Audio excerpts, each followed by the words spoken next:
Munch was a little pathetic Tweety Bird type of guy with one leg and hopped around. And then because of all the drugs and stuff he had been tested on, if you were to slap him around as Abe, which you could do in the game, he was supposed to transmorph into like this big, hulking, terrifying Hulk-like thing that would, as long as he was enraged, you could use as a super weapon.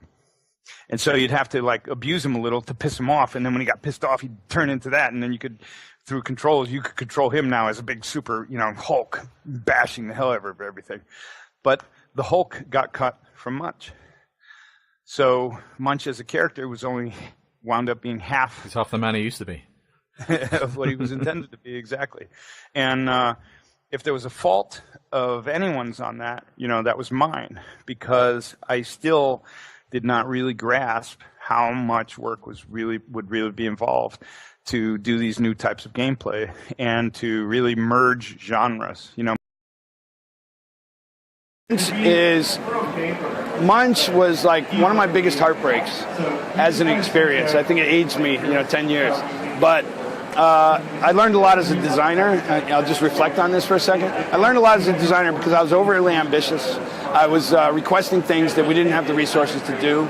I was still in games. I was still sort of learning, really. And I overshot a lot of things. I made a lot of mistakes. And what that did was ultimately Munch was supposed to be Jekyll and Hyde.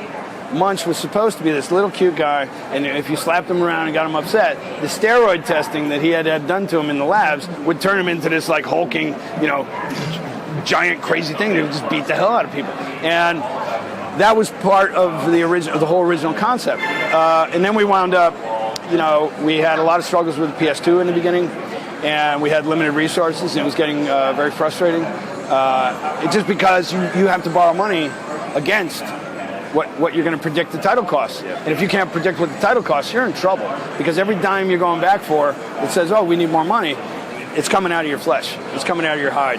And so it was going through a rough transition to PS2, then to the Xbox. And ultimately, it wasn't the vision that I had for it. And the vision that I had for it needed to be more focused and more disciplined in honing it down. And that wasn't me at the time. I was more like, no, we can do this. We got to do this. And paranoid. No, if we don't do this, we'll get killed. We'll get slaughtered. I mean.